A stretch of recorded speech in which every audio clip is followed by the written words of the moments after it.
de Jeová, a paz de Jesus Cristo, a paz do Espírito Santo. Esteja somente que vocês são inscritos nesses dois canais. Simão da Silva Santo Simão, Pastor Simão, Igreja Pentecostal, Ministério Chama de Fogo. Vocês também que estão no Facebook e WhatsApp. Iremos começar o culto em Salmos, capítulo 110, nesta madrugada. Um salmo do Messias.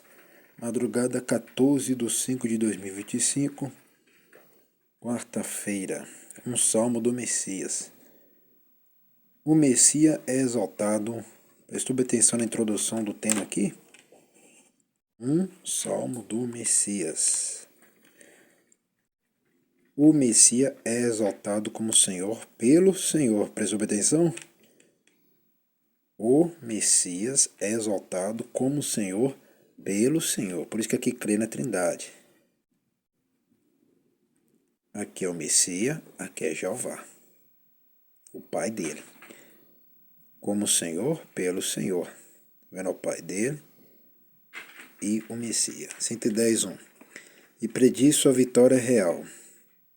Versículo 2, 3. Ao mesmo tempo, ele é introduzido como um sacerdote. Prestou atenção, né? Não da linhagem de Arão, mas segundo a ordem de Melquisedeque. Versículo 4. É a ele rei, sacerdote de Jeová. Tá vendo, meus irmãos, minhas irmãs, meus amigos, minhas amigas? Por isso que eu falei em cima, não mora só o Pai, não. Lá mora o Pai, o Filho, entendeu? O Pai e o Filho moram lá. E o Espírito Santo está com aquele que é fiel. Igual essa igreja, que o Espírito Santo está com essa igreja.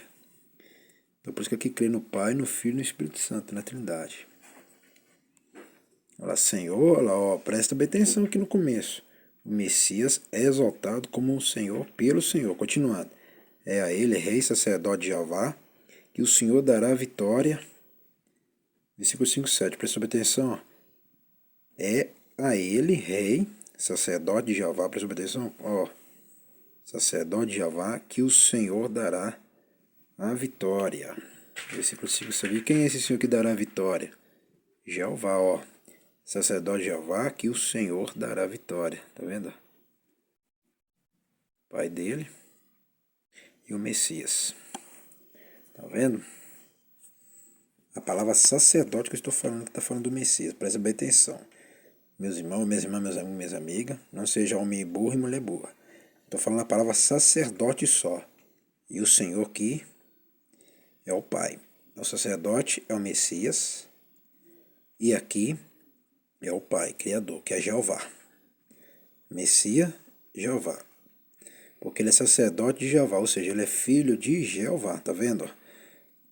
Messias, filho de Jeová. Que o Senhor Jeová dará a vitória. Tá vendo? Prestou bem atenção agora, né? Não seja mulher burra, não seja homens burros e mulheres burras. Lá, sacerdote de Jeová. Sacerdote é o Messias, só a palavra sacerdote. Como um sacerdote, tá vendo? Então, o Pai existe? Existe. É o próprio Salmos falando do Davi, é o próprio Salmo falando do Messias aqui, ó. O próprio Salmo, isso aqui é um Salmo do Messias, tá? Isso aqui é nem Davi falando, não. É o próprio Messias, é o Salmo do Messias. É o próprio Salmos dele, tá vendo? Por isso que eu falo, meus irmãos, minhas irmãs, só aqui que vocês aprendem essas coisas. Outros lugares não vou ensinar vocês o que é isso aqui, não.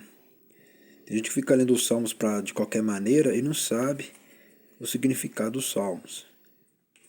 Conceito-chave, Messias, P427, nós não iremos para essa página. Porque essa página está adiante, né? Está lá na frente. Rei, P130, nós iremos na página 130. Isso mesmo, página 130. De Deuteronômio capítulo 17. 130, rei de Israel, nos tempos da lei, o rei Ebed-Meleque era uma pessoa responsável por todas as funções conhecidas nos modernos sistemas do governo. Isso aqui ó, é lei, tá? Não é Bíblia, não. É lei. Era uma pessoa responsável por todas as funções conhecidas nos modernos sistemas do governo. Prestou bem atenção, né? Emitia leis, era o executivo maior e também servia como juiz superior. No Israel primitivo, essas funções eram descentralizadas. Jeová era reconhecido como rei e sua lei era a divina legislação aplicada pelos oficiais locais. Essa passagem, é porque eu falei que é lei, tá vendo? E sua lei era a divina legislação aplicada pelos oficiais locais. Essa passagem de Deuteronômio prevê um tempo quando Israel teria um rei humano. Estabelece duas diretrizes para o desempenho do rei. Primeiro, o rei deveria continuar sendo um homem do povo.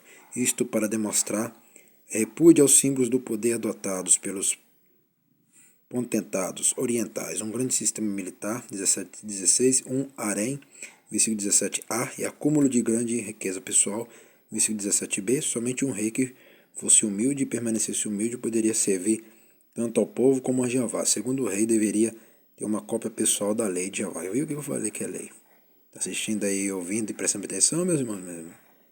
É a lei. Olha lá, ó, uma cópia pessoal da lei de Jeová, tá vendo? Por que eu falei que isso aqui não é Bíblia? E lerá todos os dias da sua vida. Prestou atenção lá? E lerá todos os dias da sua vida, igual aqui. Aqui cultua todos os dias, de segunda a domingo, todos os dias, de 7 horas da noite, sem parar. Versículo 19. Isso tinha um poderoso significado simbólico. No Antigo Oriente, os reis vassalos eram providos com cópias de tratados entre seus povos e grande rei sobre eles. A cópia pessoal da lei de Jeová. O que eu falei que é lei? Mantido pelo rei, confirmava seu papel como governador subordinado a Jeová, como verdadeiro e grande rei de Israel. Prestou atenção?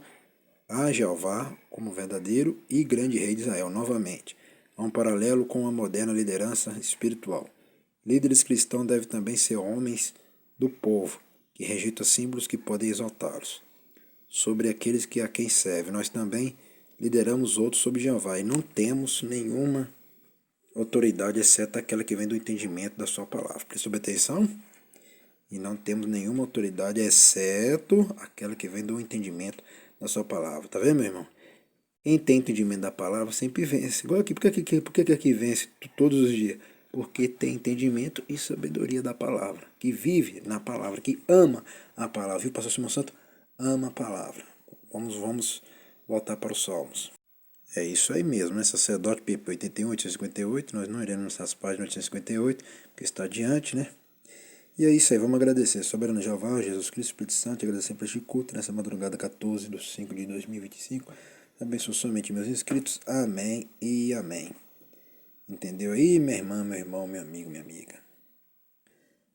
Por que o Salmo 110 é importante? Está falando do Messias. O Messias é quem? Jesus Cristo, o Rei dos Reis, Senhor dos Senhores.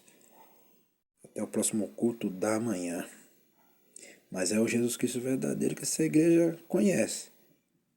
Não é o Jesus falso que vocês adoram do outro lado, não. Aqui é o Jesus verdadeiro. Né? Aqui é o verdadeiro. Que tem aquela tatuagem na sua coxa escrito Rei dos Reis, Senhor dos Senhores. E na sua roupa por fora escrito Rei dos Reis, Senhor dos Senhores. E os seus olhos como chama de fogo. E os seus cabelões e suas barbas mais branco do que a neve. E esse é o Jesus verdadeiro daqui. Não é esse Jesus falso que vocês adoram, não. Que adora o Jesus verdadeiro e real. E esse Messias aí que está falando, que adora o Messias verdadeiro, que está escrito aí, não fora, mas é o que está escrito aí, ó.